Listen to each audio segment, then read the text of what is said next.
Despite the initial drop in credit card balances during the pandemic, Americans are once again buried under a mountain of debt. In fact, according to recent data from the Federal Reserve Bank of New York, the current state of credit card debt in America is at an all-time high, a staggering $986 billion. But what could be the trigger of this trend? How much higher could credit card debt rise in America? And how strongly could this trend contribute to the impending market crash that experts now say is highly inevitable? We've detailed all of these and more in this video, and you want to stick around until the end. So, keep up! It's like we're living in some kind of twisted financial dystopia where debt is the new normal. But it's not just the amount of debt that's the problem. It's also how expensive it is for people to continue to carry that debt. You see, the Federal Reserve has been raising interest rates to try get inflation under control. And while that's a good thing for the economy as a whole, it's making it more expensive for people to carry credit card debt and make a dent in their credit card balances. In fact, according to David Silberman at the Center for Responsible Lending, the Fed's continuous raising of interest rates may contribute to the increase in credit card balances in a couple of ways. First, as interest rates go up, the amount of any payment that goes to interest rather than repaying the principal goes up. So, if you have a balance on your credit card, you may be paying more each month just to cover the interest charges, and that means it'll take longer for you to pay off your debt. It's like trying to bail water out of a sinking ship with a teaspoon. You keep working and working, but the water just keeps coming in faster than you can bail it out. And it's not just credit card interest rates that are going up. Mortgage interest rates and car loan rates are also on the rise. This means that people have to spend more of their hard-earned money on their homes and cars, leaving less available for paying down their credit card debt. It's like a never-ending game of financial whack-a-mole. You pay off one debt only to have another one pop up somewhere else. It's a vicious cycle that's leaving many people feeling stuck. This is coupled with the fact that we're still dealing with the aftermath of the pandemic. Many people lost their jobs or had their hours cut, which made it difficult to keep up with their bills. All of this now adds up to a pretty grim picture for many Americans who are struggling to stay afloat financially. And while things initially appeared to be getting back to normal, they never quite returned to the way they used to be. At the moment, it's not just your grandpa or grandma who's struggling to pay their bills, but people in their 20s and 30s also seem to be in the most trouble paying their bills in full every month. These are people who are still figuring out their career paths, starting families, and facing a lack of financial support from the government. For those in their 20s, the problem often comes down to a lack of funds. They are largely just starting out and may not have as much income as older consumers and are not earning as much money as they will in the future. This can make it difficult to keep up with all of their expenses, including credit card bills. And with entry-level jobs and student loan payments, there just isn't always enough money left at the end of the month to cover all the expenses. That's where credit cards come in handy. But the high interest rates and fees can quickly spiral out of control. And as for those in their 30s, they're often juggling a lot of responsibilities. Many of them are starting families, which can bring a huge financial strain. The financial strain of having children can't be underestimated. Diapers, daycare, and doctor visits all add up. And that's not even considering the rising cost of housing and education. For many families, relying on credit cards has become a necessary evil. To make matters worse, many families are facing a financial crunch right now. The earlier pandemic-era supports have ended, like the expanded federal child tax credit. This means many families have less money to work with and may struggle to make ends meet. All these factors contribute to a rise in credit card debt across the country. People are relying on credit cards more and more to make ends meet, and they're not always able to pay off their balances in full. This has resulted in a debt cycle that's now proving difficult to escape. It's glaring that Americans are sinking deeper and deeper into credit card debt. And a recent survey by Bankrate further proves this. 46% of cardholders were found to be carrying credit card balances from month to month, up from 39% a year ago.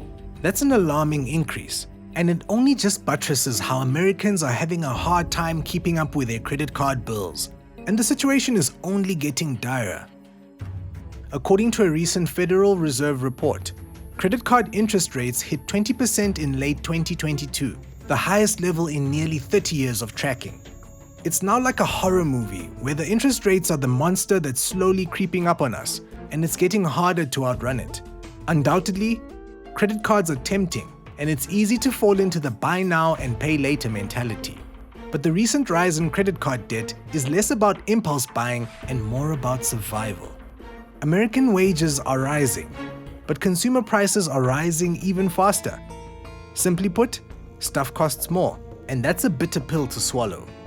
As the cost of groceries, gas, and utilities continues to rise, so does Americans' debt on their credit cards. The rising costs of these basic utilities are hitting Americans where it hurts the most. And keeping up with paying credit card debts is now comparable to trying to fill up a leaky bucket with water. You just never seem to have enough, no matter how much you pour in. A recent analysis by NerdWallet found that while median income has grown by 7% in the past 3 years, consumer costs have risen by a whopping 16%. That's a pretty big difference, and it's putting a lot of pressure on people to make ends meet. Speaking of making ends meet, let's now talk about credit cards in America today.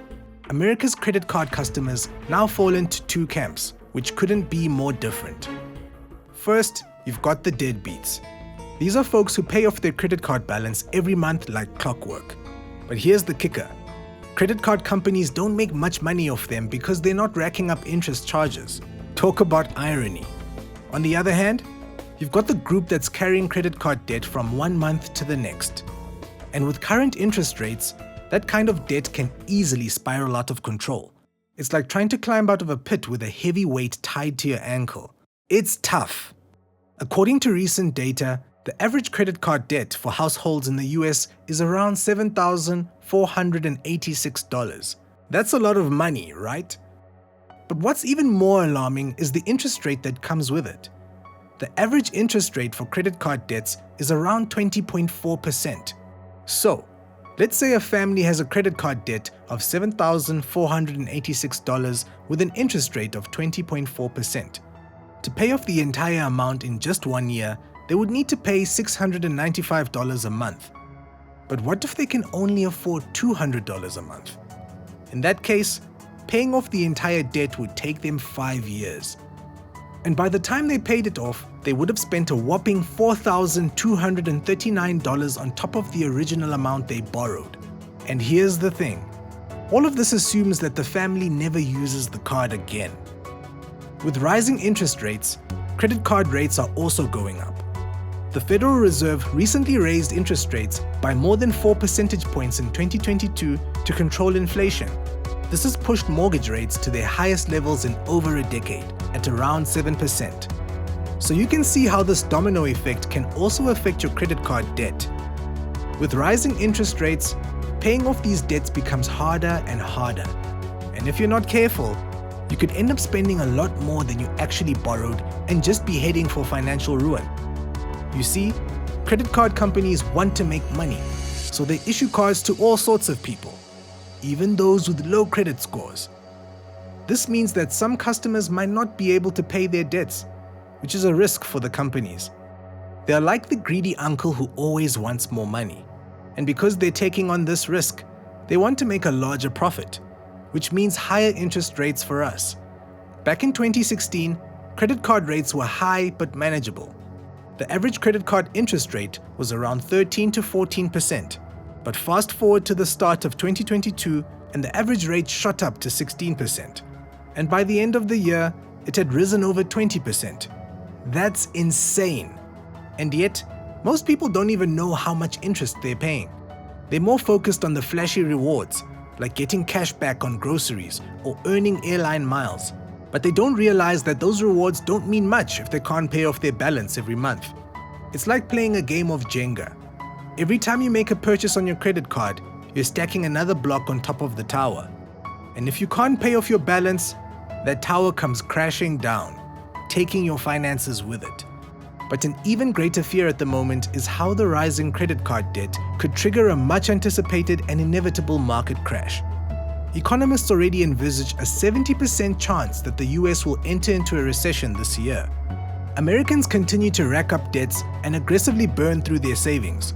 To most analysts, there could be no greater recipe for a cutthroat recession than this. Middle-income families today are increasingly finding it harder than ever to save for their future.